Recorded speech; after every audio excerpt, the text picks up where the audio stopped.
The following talk was given at Mile High Church in Lakewood, Colorado. Please visit our website at milehighchurch.org. I ask you to consider, is it time for you to get on with something? What's it time for you to get on with in your life? Because moments occur. Those signal moments when it is as though something deep emerges that says it's time. It's time for next steps. It's time to lean in to my greater yet to be. If it's not now for you, it will be at some point. And it's so powerful to heed that. Last week we talked about trusting the yes of your soul, or yes meaning your ever-expanding spirit. Trusting that ever-expanding spirit in you. And then looking at creating a more dynamic and genuine trusting as the spiritual foundation for our life. A genuine trusting. I'm reminded of the story of a guy who goes into a bar and he orders 2 beers, but he's alone. The bartender thought that was a little curious. And he started sipping from one beer, and then he'd sip from the other, and he'd sip from one, and he'd sip from the other. And finally, the bartender just couldn't control his curiosity. He went and he said, you know, I could serve you this 1 beer, and then when you're done, I could bring you a fresh, cold one, rather than you sipping from 2. And the guy said, oh, no, you don't understand. This is a ritual of mine. My brother and I are extremely close, but he lives far away. But we have this ritual, is that when we go out to relax like this, we each order 2 beers, and I'll sip mine, and then I'll sip his as though he's here with me. And I feel so close to him, and he does that too where he is. So I sip mine, and he sips his. And the bar said, well, that's really a beautiful ritual, wonderful. And so in many recurring visits, that happens, the 2 beers and everything. But then one time, the guy goes into the bar, and he says, I'd like 1 beer. The bartender serves it, but then he goes on about his business, very concerned. What's happened to the brother? Oh my goodness, I hope he hasn't died. And finally his concern gets the best of him. And he says, I'm so sorry, but I know something's happened to your brother, and I'm very, very concerned about him. Is he okay? And he said, oh, my brother is fine. It's just I decided to give up drinking.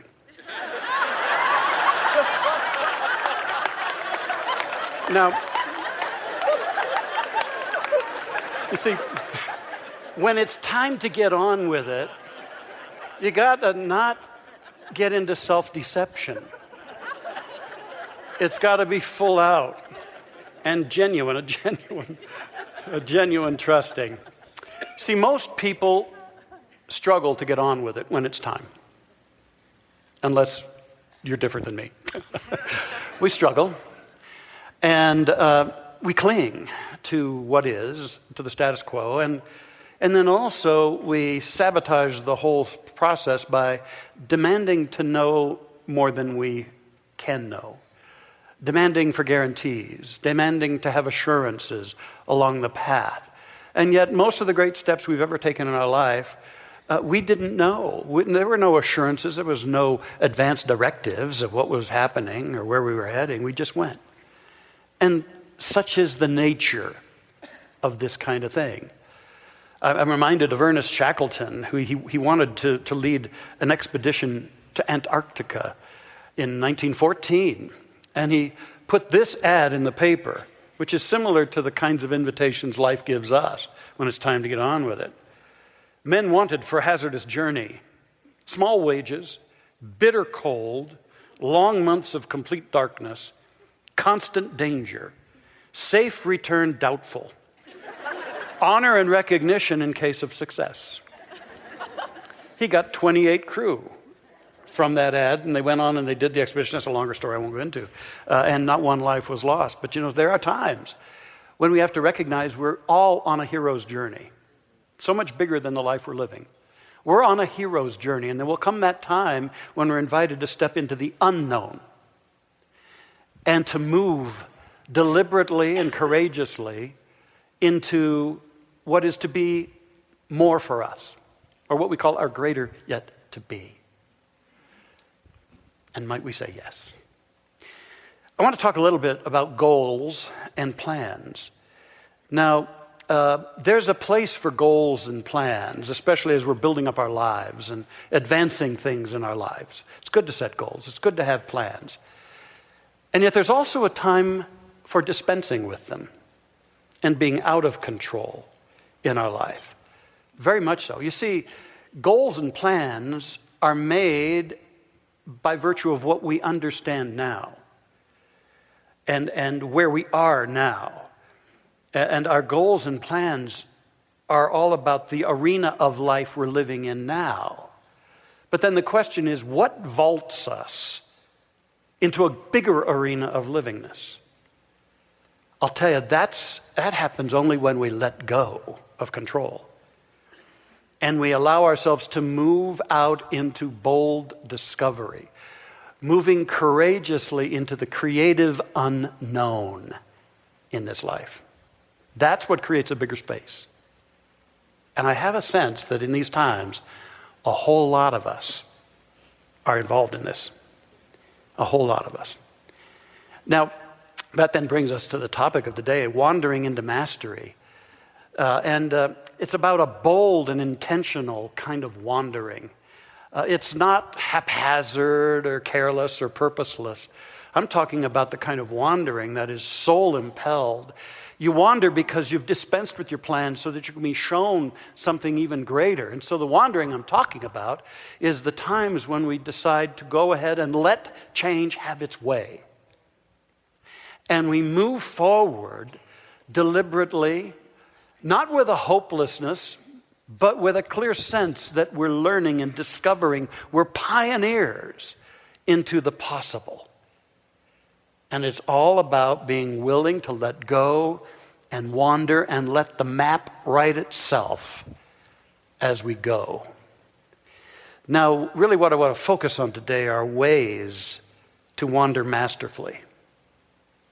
Ways we can do this. So here are some of them. First of all, if you're impelled into wandering, meaning a journey without a map, then wander in wholeness. Wander with a sense that you are whole now, not when you reach some destination, but you're whole now, you're full now. You're not needy, frantically searching for something else, which is really just recreating something new in the current arena. No, you're wandering into something new territory, truly pioneering in your life. See, the mind-made self, the self that the mind has made, which is a fabricated self-image, it thinks that life is all about certainties and that life is about accomplishments and possessions and keeping change at bay. That's the mind-made self. But when I talk about wandering in wholeness, it's going deeper than that constructed self, to the true being of you and me, to the true self, the natural self, the God self within us, plumbing into that. And as we connect with the God self, not the mind-made self, the God self, we ask a couple of powerful questions. What does God want to become in and as me? What does God want to become? And then, secondarily, what does God want to create in and through me? That's wandering, but in a sense of wholeness. You don't wander like you're bereft. You wander with a sense that I'm whole and something is unfolding by means of me, by means of my spiritual connection.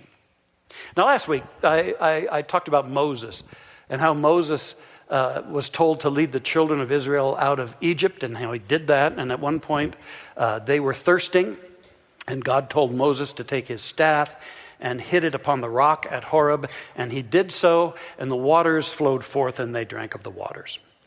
That's part one of that story, and it really is a powerful metaphor, Moses being symbolic of the one who draws forth.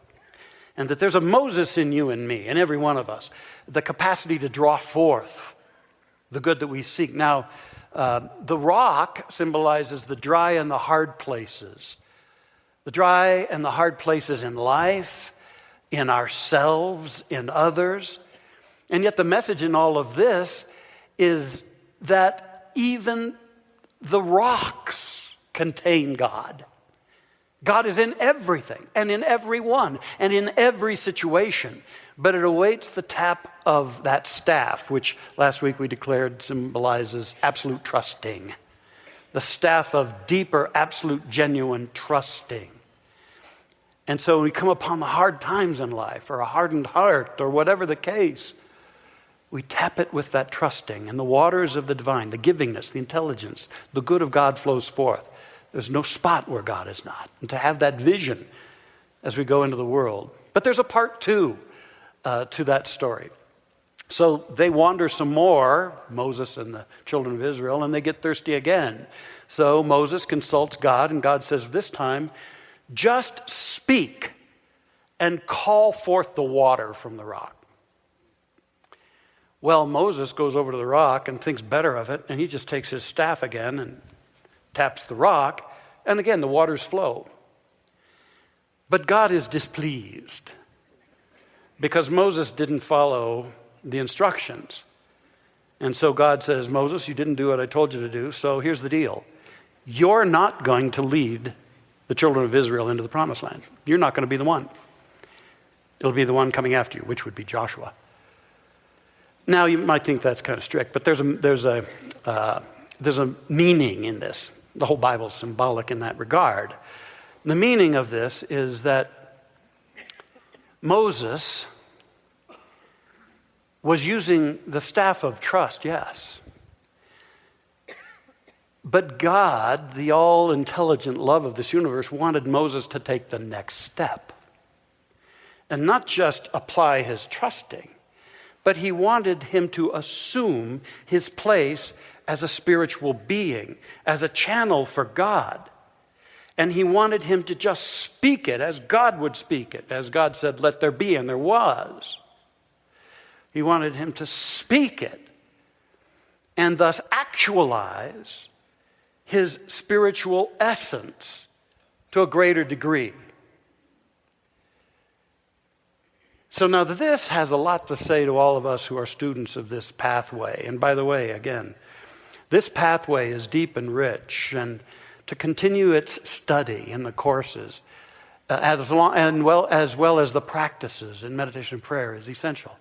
But really, what this is about, students who get into the teaching initially learn that if they can shift their believing significantly, that brings about, through something we call the law, or the law of mind, a corresponding shift and enhancement of their life in one or all areas of their lives.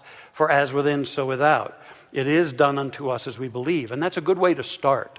It's a very good way to start. And yet, here's the deal. It's not the end game. The end game is not about just working the law for manifesting what we need, although all that we need is already given. But the end game is not manifesting more, it's becoming more. It's revealing more and more of our spiritual nature and healing the sense of separation even more, so that we live in a sense of realized oneness. And we speak the word of the divine, we speak the truth as our word of power. And that's what the divine was trying to get Moses to do. Yeah, you used your faith and you believed in the water and it was here. Now speak it as a child of God, as an expression of God. Speak it and actualize that. And by the power of your spiritual authority, it shall be as you, the God self, ordains. And that's what we're called to do, is to step into a higher degree of life expression. It begins with believing, it begins with trusting, but then it becomes a higher actualization of our spiritual light and potential.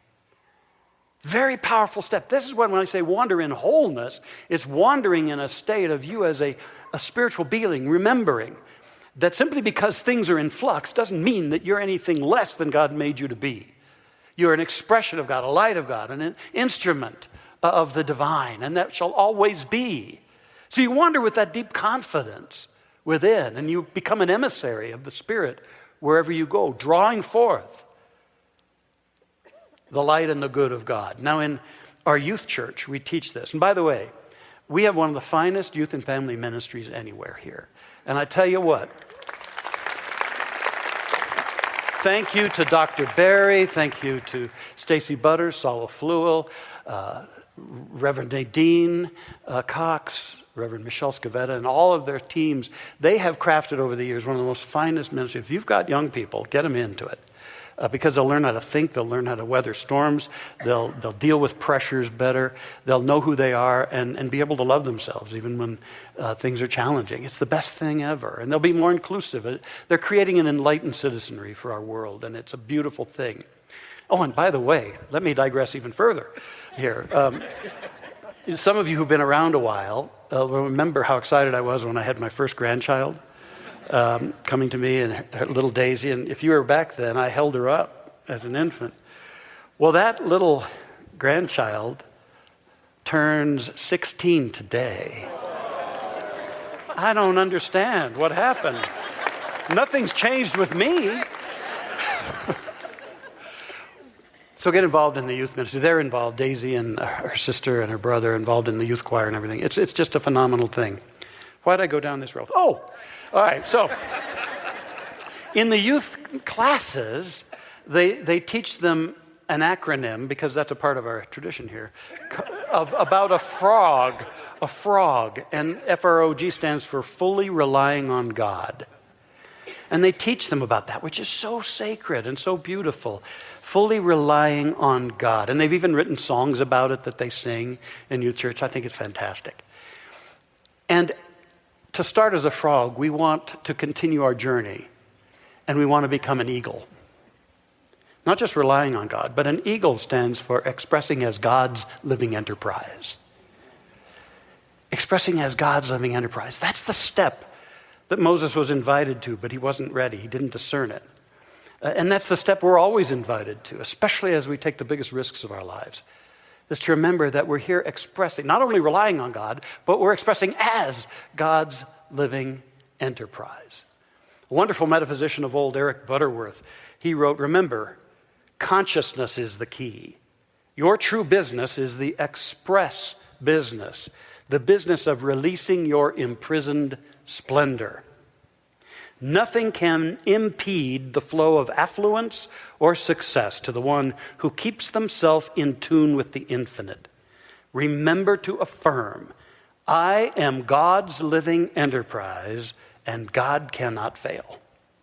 I am God's living enterprise, and God cannot... Say that with me. I am God's living enterprise, and God cannot fail, and thus neither can you. So when you wander without a map, wander in a sense of wholeness, expressing as God's living enterprise. Secondly, as you wander in surrender, because you know that you're a part of being birthed into the greater. It's about surrendering the lesser design. The design that has served you well, perhaps, in your life, but something more is beckoning. To surrender. Now, there's so much confusion around surrender. I wrote a whole chapter in my book about it called This Journey is Surrender. And this is what it comes down to. Purposeful surrendering, rather than giving up, it's flowing with and opening into. It is attuning to the wisdom and possibilities that are being obstructed by resistance and forcing. It is higher level allowing something better to emerge, allowing higher energies to work through us and to use us. Ultimately, it is an absolute faith that something greater and more wonderful than we realize is available to flow into our experience if we're willing to welcome it skillfully and let it be. Let it be. Wander with that kind of surrender. Like a guy named Michael Singer. In his 30s, back in the 1970s, he decided to dedicate his life to a conscious surrendering and to not resist change and to flow with the changes and accept and not resist. And that led him on an incredible journey throughout his life up to now. He became a spiritual teacher. Then he was guided to form a vibrant spiritual community. Then he got into designing buildings. Then he got into software engineering and created a $300 million business in doing that. And then he wrote a landmark book called The Untethered Soul that has been translated into 30 languages, and another called The Surrender Experiment. And he just continues to greet with surrendered acceptance the changes and opportunities life brings to him. a surrendered kind of life. And he says the spiritual journey is one of constant transformation. In order to grow, you must give up the struggle to remain the same and learn to embrace change at all times.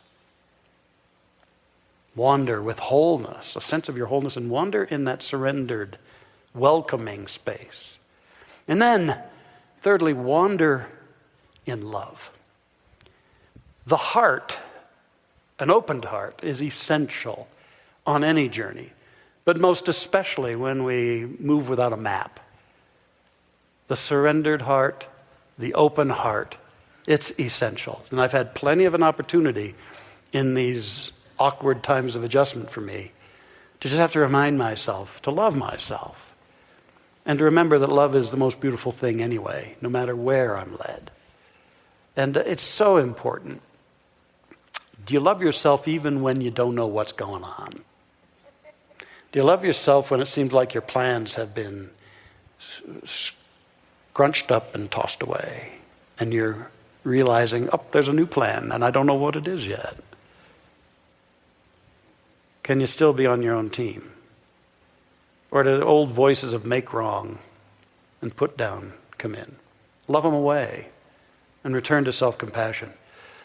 I've always been moved by the story of a Frenchman named Jacques Lucéran. Jacques, when he was a boy, at age 8, went blind, totally lost his sight, and it terrified him.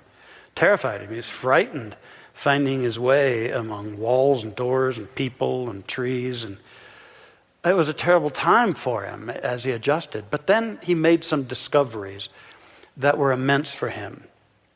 He said, though I couldn't see the light of the world outside, the light was still within me. And as long as I paid attention to the light within, I rarely had problems getting around. I also discovered that there was only one way to see this inner light, and that was through love. So that love is a light within us that can guide our way. And Lucéran says that whenever he got envious or sad or angry or hateful, the light was out and he truly was blind. He truly felt blind. And he realized his blindness was not so much a loss of a vision, but he was blind when he lost a sense of love in his life. Well, he grew on that foundation. And when he was a young man, he successfully formed, he became a brilliant student, by the way, and he had a very keen, adept way of reading people's souls. And then he began an underground youth resistance movement there in France during World War II that drew about 600 other young people, and all this going on. Later, he was captured by the Nazis and sent to Buchenwald, the concentration camp. And he was one of only 30 people who were still alive when the United States freed that camp in April of 1945. Now, here's a picture of him in his later years, Lucéran. And so he married, and he immigrated here to the United States in the 50s, and then he taught literature at Western Reserve University.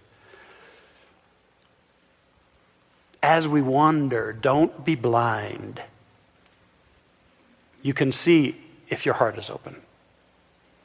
And you'll know what steps to take. Oh, don't leave home without that love. Wander with an open heart in love. And finally, wander in awe. Wander in awe, because no matter how unsettled things get when the ripples of change and transformation show up in our lives, life is still a miracle. Isn't it amazing? Sometimes we get so self-absorbed, so caught up in our own stuff, that we forget to realize we're living in this incredible miracle on this blue-green planet out here, and all the glory of Grandmother Earth and the people and the opportunities and the creative minds, ourselves as spiritual beings. It's absolutely amazing. And it's awesome. Walk in awe, amazement with everything. A study was done by a psychologist, a 3-year study, because he was noticing that people who could reconnect with their awe had healings. And the things that they found out was, first of all, awe binds us together. It helps us see things in new ways, and that's so important when we're wandering. It makes us nicer and happier, and it even heals our bodies. Wander with a sense of the awe of it all, even the awe of your unknowing and what's forming itself in and through you. The great Sufi poet, Rumi, he said, "You wander from place to place. You hunt for a necklace of diamonds. It is already around your neck." So knowing that you already have it, when it's time to get on with it, I invite you to trust your yes, fully relying on God. And beyond that, to wander into mastery, expressing as God's living enterprise. Yeah, wander in wholeness, in love, in surrender, and in awe. And in so doing, you will be placing yourself in the hands of the divine. And I know that you will then be set down in the amazing land of your greater yet to be. Now I'm going to ask Dr. Barry to sing a song that he co-wrote with Rob Lowe there on keyboards. That's been our theme for this series as we move into prayer.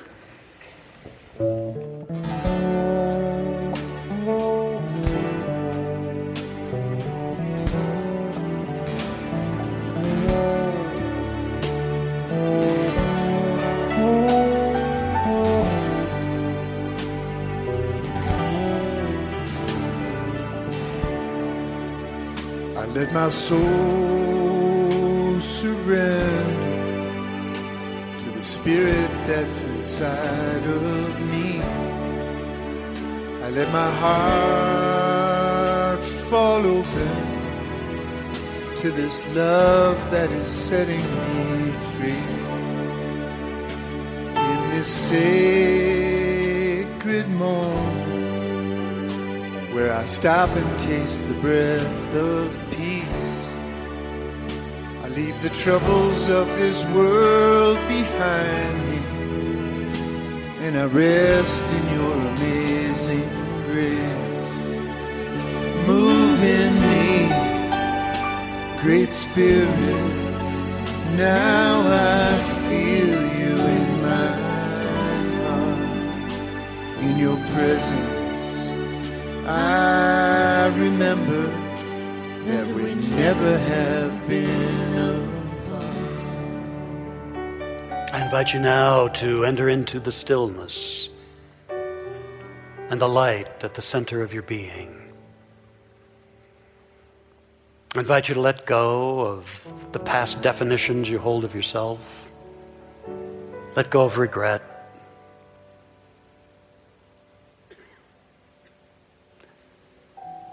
And open your heart to the glory of your divine, God-inspired being. It's a miracle that any of us has life, consciousness, hearts to love, the ability to envision and imagine. So much glory, born of an amazing grace. Know that you live, move, and have your very being in the divine life, now and unto forevermore. Know this. Rest in this. Draw strength in this very moment, that you're in the mighty presence of the living Spirit, ever giving of its light, its intelligence, the very integrity of your being, and that nothing is at risk in your journey through lifetimes of unfoldment, that always your silent partner is right there with you. Silent to the outer ear, but the inner voice proclaims the glory and presence of the Spirit in, around, and through you and as you. How good to know God and I, one. So silently and yet powerfully, Join me in affirming, oh, infinite Spirit, I rejoice this day in the truth that is setting me free. I rejoice that I can enjoy life as it is, and yet as it calls to me, I will welcome it with open arms into that which is yet to be.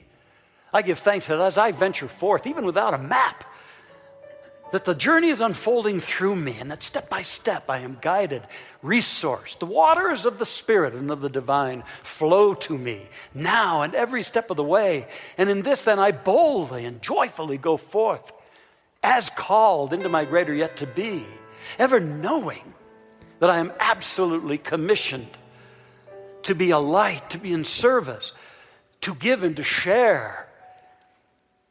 So I abandon to the flow of life within me. Know that I am moving in lockstep with the divine. And I give thanks that my trust brings forth my good. I give thanks that as I express more of that living Spirit of the one that I am, the I am that I am goes forth before me to make plain and clear the way. Therefore I expect and accept all abundance, all resources, strength and courage. I accept inner and outer healing in my life. I accept the joy of life as I move in awe amidst the glory of divine creation. And I give thanks for the good of God in me and in all. I put on the eyes that truly see the light of God in all things, even the hardened things, the cold things, the things that seem to the human judgment bereft of any good. I see the light, and I call it forth. I know the good of God is always available. And I know I walk forth in a God-saturated, God-soaked world. And I'm grateful to know this. And so I proclaim my journey good and ever unfolding. And I bless all on their own journey as we partner in moving into the promised land of our realized oneness.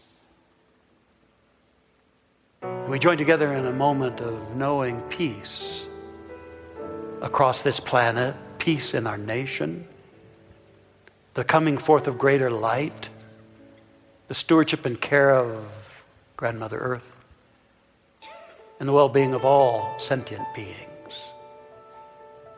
And now I know this by the power of the spiritual word, the authority of Spirit in every one of us.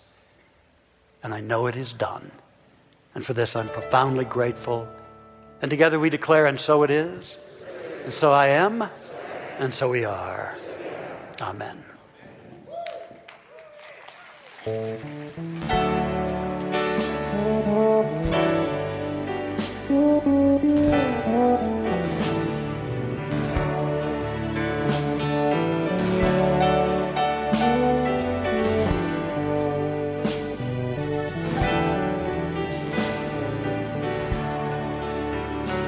I will stop my thinking, if only for a little while. Leave my stories at the door for later, and step into the silent smile. When my cup is empty, I am filled to overflow with peace. I know I have the kingdom in me, on a journey that will never cease. Move in me, Great Spirit, now I feel you in my heart. In your presence, I remember that we never have been apart.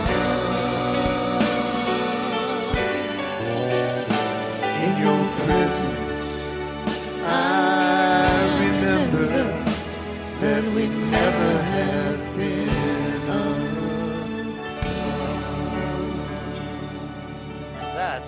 That's the way it is. That's the way it is.